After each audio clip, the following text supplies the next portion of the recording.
민수기 20장 1절에서 13절. 첫째 달에 이스라엘 자손 곧 온 회중이 신광야에 이르러 백성이 가데스에 머물더니 미리암이 거기서 죽음에 거기에 장사되니라. 회중이 물이 없으므로 모세와 아론에게로 모여드니라. 백성이 모세와 다투어 말하여 이르되 우리 형제들이 여호와 앞에서 죽을 때에 우리도 죽었더라면 좋을 뻔하였도다. 너희가 어찌하여 여호와의 회중을 이 광야로 인도하여 우리와 우리 짐승이 다 여기서 죽게 하느냐?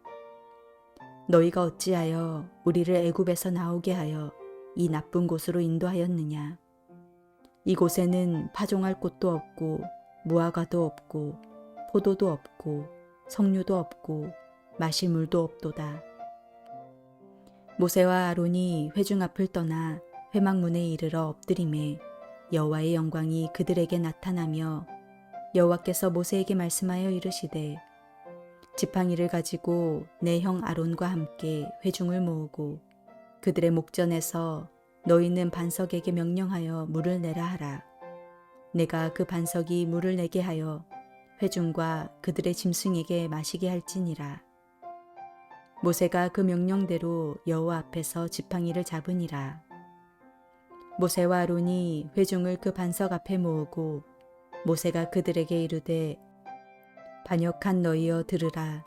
우리가 너희를 위하여 이 반석에서 물을 내랴 하고 모세가 그의 손을 들어 그의 지팡이로 반석을 2번 치니 물이 많이 솟아나오므로 회중과 그들의 짐승이 마시니라. 여호와께서 모세와 아론에게 이르시되 너희가 나를 믿지 아니하고 이스라엘 자손의 목전에서 내 거룩함을 나타내지 아니한 고로 너희는 이 회중을 내가 그들에게 준 땅으로 인도하여 드리지 못하리라 하시니라. 이스라엘 자손이 여호와와 다투었으므로 이를 무리바 무리라 하니라. 여호와께서 그들 중에서 그 거룩함을 나타내셨더라.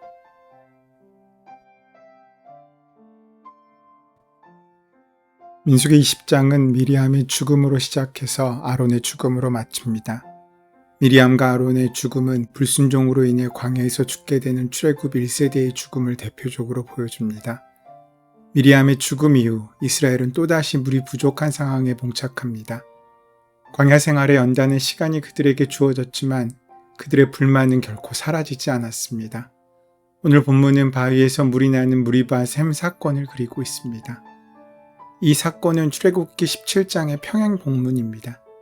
평행 본문이란 말은 같은 사건을 다루고 있는 다른 책의 이야기라는 뜻입니다.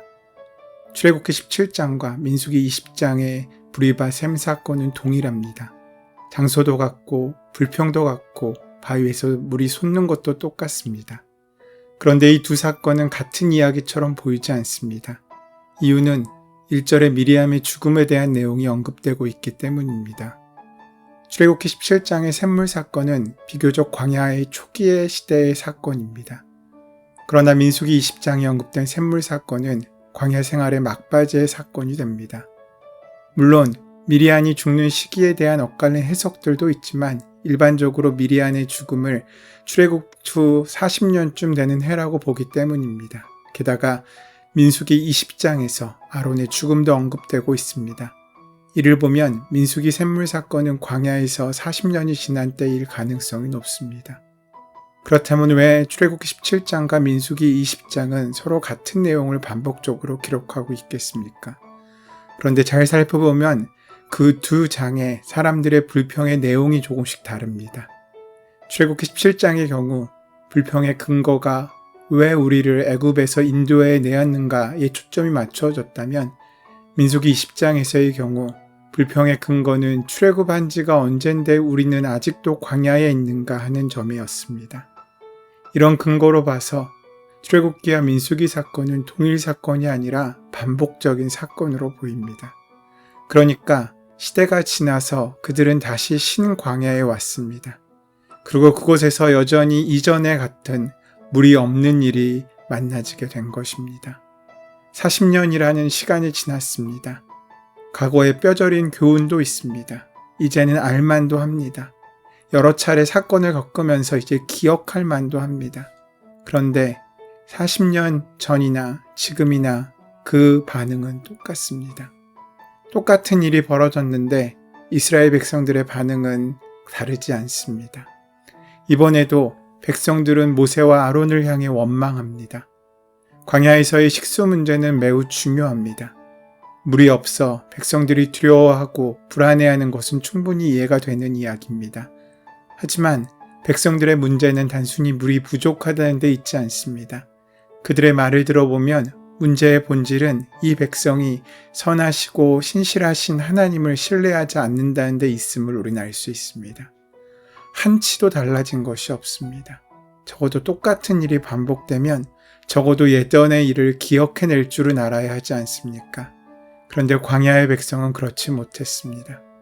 오늘 본문은 마치 그런 우리의 모습을 보여주는 것 같습니다. 성숙해지지 못하면 성숙하지 못한 상태로 남아있는 것이 아닙니다. 내가 성숙해야 할 때 성숙하지 못하면 퇴보로 이어지고 우리는 오히려 퇴행합니다. 시간이 흐르고 자라야 할 때 자라지 못하면 그것이 우리를 가장 큰 퇴보로 이어지게 한다는 것은 너무나 명확합니다. 그래서 우리는 기억해야 합니다. 민수기의 샘물 사건은 출애굽기의 샘물 사건과 같지 않습니다. 오히려 출애굽의 사건 때보다 퇴보한 모습임을 기억해야 합니다. 한 번이면 실수지만 그것이 반복되면 실력입니다. 똑같은 실수, 똑같은 잘못이 반복된다면 그것은 나의 실력이고 나의 수준인 것입니다. 사랑하는 여러분, 믿음이 없으면 있는 것도 없다고 느끼고 주신 것도 보지 못합니다. 하나님이 그 마음에 없으면 놀라운 역사를 경험하고도 감동이 없고 쉽게 잊어버리게 됩니다. 주신 것을 먼저 감사해야 받을 것들이 보입니다. 하나님의 주권을 먼저 인정해야 하나님의 선물도 보입니다. 하나님께서 하시는 일에 순종해야 나에게 주시는 은혜도 보입니다. 광야는 성장의 시간이어야 합니다. 힘들고 어려운 자리이지만 그곳에서 얻어지는 것이 없다면, 그 시간을 무의미하게 보낸다면, 나에게 성숙해야 할 시간이 그렇게 사용되지 않는다면 우리는 그저 머물러 있는 것이 아니라 퇴행하는 삶을, 신앙생활을 할 수밖에 없습니다. 잠잠히 하나님의 은혜를 목도할 때가 우리 삶 가운데 있습니다. 나의 욕망을 억누르고 주님께서 하시는 일에 우리의 삶을 맡겨야 할 때, 나의 시간을 뒤로하고 주님의 시간에 맡겨야 할 때, 나의 마음을 십자가의 그늘에 내려놓고 주님의 마음에 맡겨야 할 때, 그때가 우리가 자라고 성장하는 때입니다. 이번에도 모세와 아론은 회막 앞으로 나아가서 엎드렸고 하나님께서 영광 중에 나타나셔서 말씀하십니다. 지팡이를 가지고 가서 백성들 앞에서 반석에서 명하여 물을 내라고 하셨습니다. 그 물로 백성들과 짐승들로 마시게 하라고 말씀하셨습니다. 모세는 하나님의 말씀대로 지팡이를 취합니다. 그리고 백성들을 반석 앞으로 모읍니다. 그리고 말하기를 패역한 너희여 들으라. 우리가 너희를 위하여 이 반석에서 물을 내랴 라고 합니다. 그리고 지팡이로 반석을 2번 쳤습니다. 그러자 반석에서 물이 솟아나왔고 백성들과 짐승들은 물을 마실 수 있게 되었습니다. 문제가 순조롭게 해결된 것처럼 보입니다. 하지만 하나님께서 모세와 아론에게 말씀하시기를 너희가 나를 믿지 아니하고 이스라엘 자손의 목전에서 나의 거룩함을 나타내지 않았다고 그들을 질책하십니다. 그래서 너희는 이 백성을 이끌고 가나안 땅으로 들어가지 못할 것이라고 말씀하십니다. 여기서 너희가 나를 믿지 않았다 라는 표현은 14장에서 10명의 정탐꾼들의 말을 들었던 이스라엘 백성들의 말과 같습니다. 그 결과도 같습니다. 하나님을 믿지 않으면 하나님께서 약속하신 땅에 들어갈 수 없다는 사실이 강조되었습니다. 물을 얻고 못 얻고의 문제가 아닙니다. 그들의 믿음의 문제입니다. 모세와 아론이 약속의 땅에 들어갈 수 없다는 하나님의 말씀은 어쩌면 지나치고 가혹하게 생각되기도 합니다. 지금까지 인내하며 충성스럽게 잘 섬겨왔고 이렇게 반복적으로 불신과 원망을 쏟아내는 무리들을 이끌다 보면 누구라도 그 혈기에 앞서서 모세와 같이 행동했을 것이라고 생각되기 때문입니다. 그 모세의 마음과 심정이 충분히 이해되는 상황이기도 합니다. 하지만 모세와 아론의 불신은 우리가 생각하는 것보다 훨씬 크고 심각한 문제였습니다. 앞서 하나님께서는 모세와 아론의 특별한 지위와 권위를 매우 강조하셨는데 그들에게 맡겨진 직무와 권세가 크고 특별했던 만큼 그 책임도 무거웠습니다.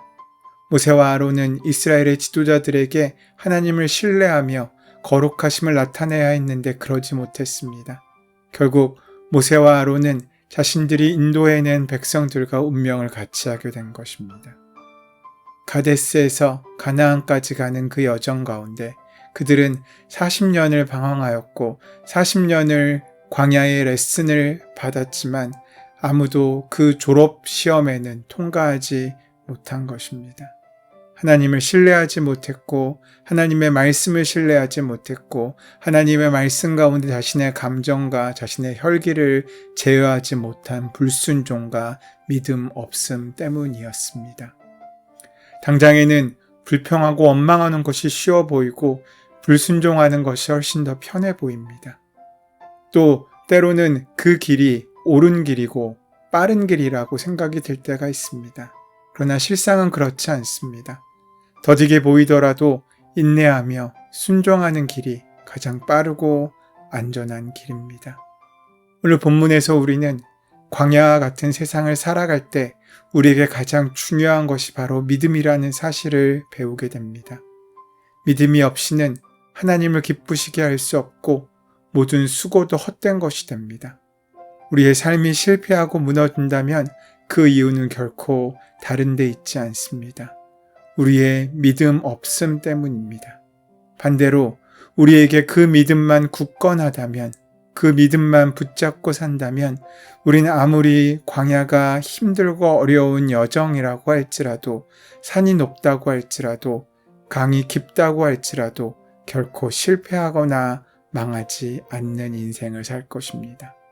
아무것도 없는 것 같지만 실상 모든 것을 소유한 인생으로 그 삶을 풍요롭게 살아갈 수 있게 된다는 것입니다.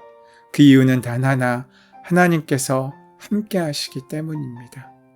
광야 같은 세상을 살아가면서 우리가 붙잡아야 할 것이 무엇입니까?